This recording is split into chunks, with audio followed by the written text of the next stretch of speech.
Assalamualaikum warahmatullahi wabarakatuh. Nama saya Ali Akbar, saya dari STT Migas Balikpapan. Saya dari Prodi Teknik Perminyakan dari kelas D dengan NIM 2201125. Pada kesempatan kali ini, saya akan menjelaskan tentang hasil praktikum saya, yaitu tentang gerak peluru dengan kode F1 ya.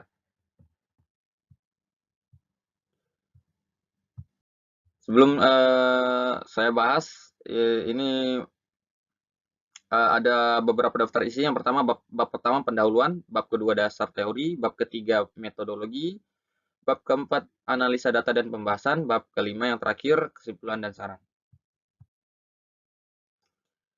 Sebelum saya masuk dalam pembahasan pendahuluannya, saya akan menjelaskan abstrak abstrak dari hasil praktikum saya, yaitu gambaran yang akan dilakukan pada praktikum saya.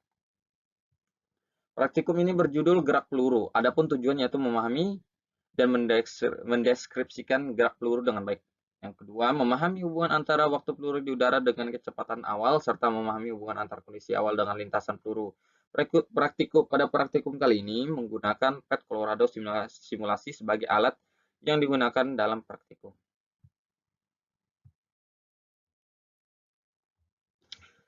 Bab 1, pendahuluan.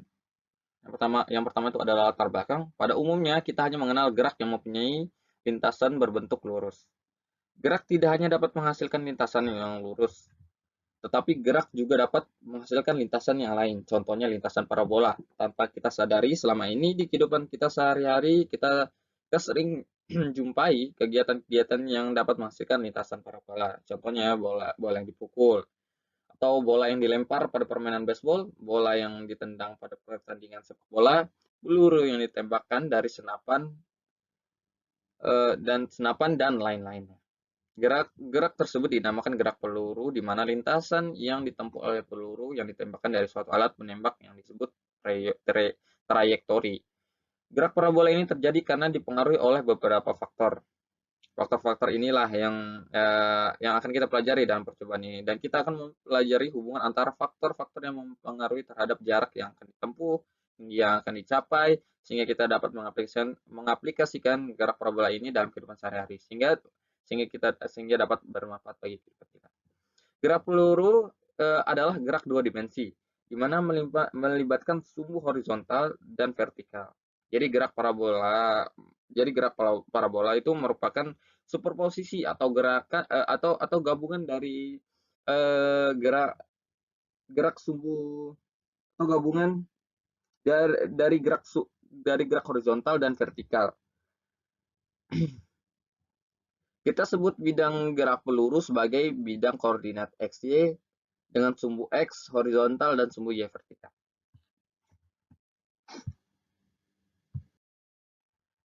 Nah, adapun tujuan dari praktikum saya ini, yang pertama memahami hubungan kecepatan awal dengan waktu peluru di udara.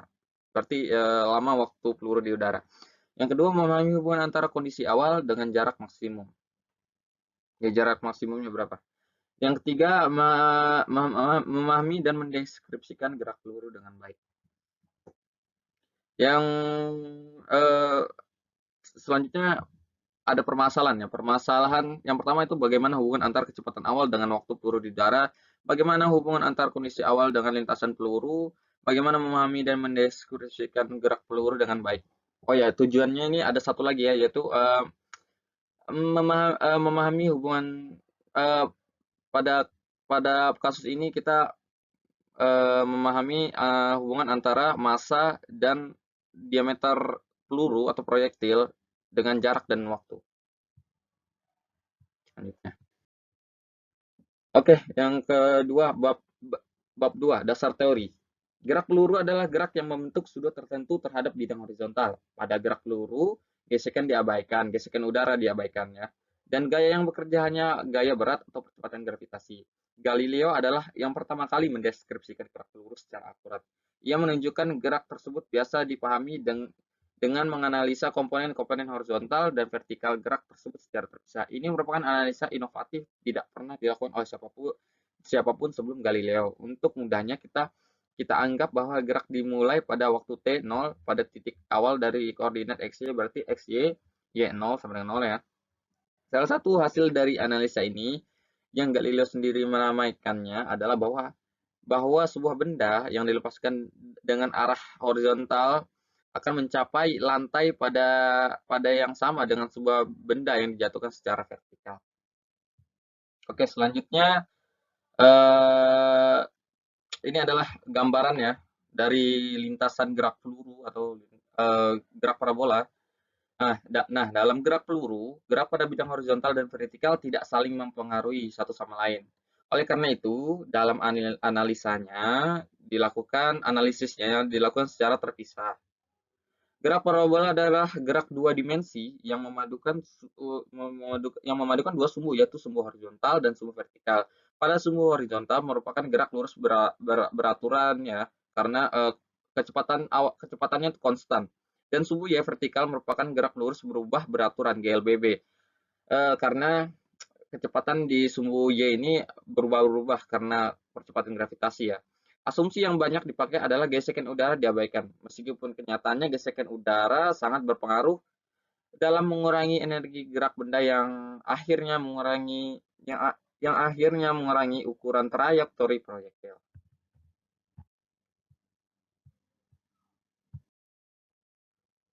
Oke, ini adalah rumus ya dari masing-masing komponen, yaitu komponen di sumbu Y, yaitu kecepatan sama dengan kecepatan awal ditambah percepatan dikali waktu, dan akhirnya hasilnya ditemukan rumus waktu, yaitu waktu mencapai di titik A, yaitu titik tertinggi, yaitu kecepatan awal dikali sin theta per G. Dan di sumbu Y ini juga mendapatkan turunan rumus dari waktu ini sendiri, sehingga kita bisa mencari ketinggiannya dengan rumus kecepatan awal kuadrat dikali sin kuadrat theta atau sudut elevasi ya, per 2G. Nah, di dalam sumbu horizontal X sendiri, hambatan udara diabaikan ya, jadi tidak ada percepatan yang merubah kecepatan di arah sumbu X ini. Nah, yang pertama rumusnya itu ada V kecepatan awal dikali cos theta ya. Kecepatan di sumbu X. Nah, dengan ini kita bisa mencari jarak ya, R ya, jarak maksimum yang peluru tempuh dengan rumus R sama dengan kecepatan di arah sumbu X dikali TB. TB ini apa? TB ini sama dengan 2TA ya. Sehingga diturunkan rumusnya menjadi R sama dengan kecepatan awal kuadrat dikali sin 2 theta per G. Oke, yang selanjutnya adalah bab 3, yaitu metodologi. Flowchart. Di sini ada flowchart. Nah, flowchart ini tentang prosedur kerja yang saya lakukan dalam praktikum ini. Yang pertama buka linkpad, klik lab, masukkan angka yang sudah ditetapkan, kemudian atur inisial speed-nya, tembakan meriam, ukur berapa jauh peluru tertembak menggunakan alat untuk mendapatkan time dan range. Dan setelah itu hasilnya tersebut kita masukkan dalam tabel ya, kita catat. Tapi ingat ini hanya dilakukan dalam linkpad simulation ya.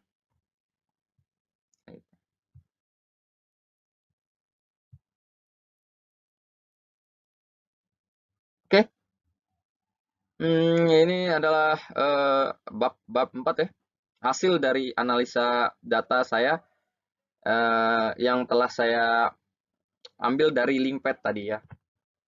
Oke, di sini ada kecepatan awal 5 sampai 20 dengan penambahan 1 ya.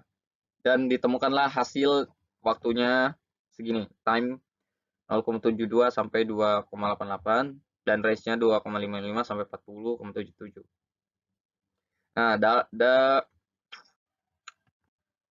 selanjutnya hasil analisa data saya adalah nih, mengamati diameter dan massa. dan diameter dari 0,1 sampai 0,5 dengan penambahan 0,1 dengan mendapatkan hasil 1,44 sampai 1,44. Dan range-nya ini 10,19 sampai 10,19 ya. Jadi nggak berubah. Sama dengan massa juga begitu, 5 sampai 10 dengan penambahan 1. Waktunya nggak berubah, yaitu 1,44, dan jarak atau range-nya itu nggak berubah, 10,19. Oke, ini grafiknya ya. Grafik hubungan antara kecepatan awal dengan waktu. Dan yang kedua ini adalah kecepatan awal kuadrat atau V02 dengan jarak ya. Kenapa kuadrat? Karena rumusnya R ini adalah V0 kuadrat ya. Nah, ini ada hubungan antara V0 dengan R, kecepatan awal dengan jarak. Ini hubungan antara massa. Yang kedua adalah hubungan antara massa dengan R, grafik hubungan antara massa dengan R ya, dengan jarak. Dan ini adalah hubungan antara diameter dengan waktu. Dan ini adalah yang selanjutnya adalah grafik hubungan antara diameter peluru dengan jarak. Yang terakhir, oke. Setelah saya mendapatkan data yang ada di atas, saya akan membahas ya. Yang pertama itu jelaskan mengenai data yang diperoleh dari simulasi PET bahwa kecepatan awal berpengaruh terhadap waktu peluru di udara dan jarak yang ditempuh peluru. Nah, yang kita tahu semakin besar kecepatan awal dari data yang saya peroleh tadi, kita mengetahui semakin besar kecepatan awal, semakin bertambah semakin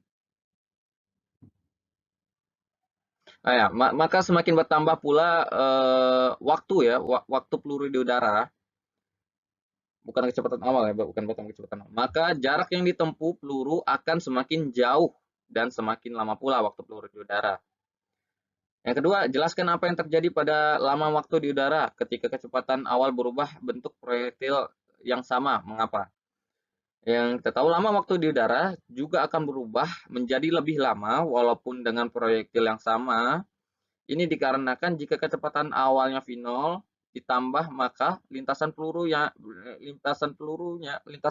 atau proyektilnya akan lebih tinggi dan lebih jauh sehingga menyebabkan waktu yang diperlukan juga akan semakin lama. Yang ketiga ya, jelaskan apa yang terjadi pada nilai jangkauan ketika kecepatan awal berubah untuk proyektil yang sama. Mengapa? Nilai jangkauan akan berubah jika kecepatan awal berubah. Jika kecepatan awal bertambah, maka akan semakin jauh pula jarak jangkauan peluru ya, sehingga menyebabkan lintasan pelurunya semakin jauh.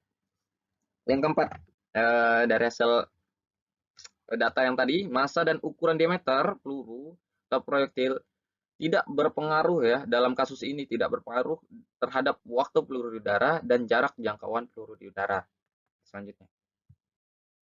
Oke, ini adalah perhitungan rumus ya, dengan rumus. Dalam perhitungan ini saya membandingkan rumus persamaan rumus ya dengan persamaan regresi linear ya. Mendapatkan hasil seperti ini.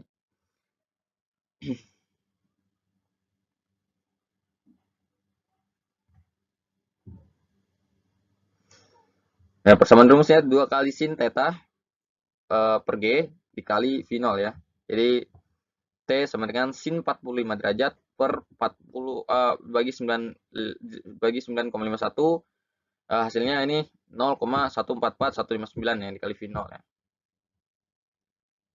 Oh maaf, ini adalah regresi linear pada grafik kedua ya, bukan grafik pertama.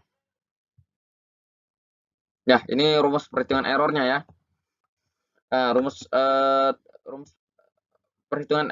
error atau perhitungan error ini bisa dicari dengan rumus teori dikurang rumus gradien yang tadi ya, dibagi rumus teori dikali 100%. Nah, dapatlah hasilnya 0,00409%. Jadi rumus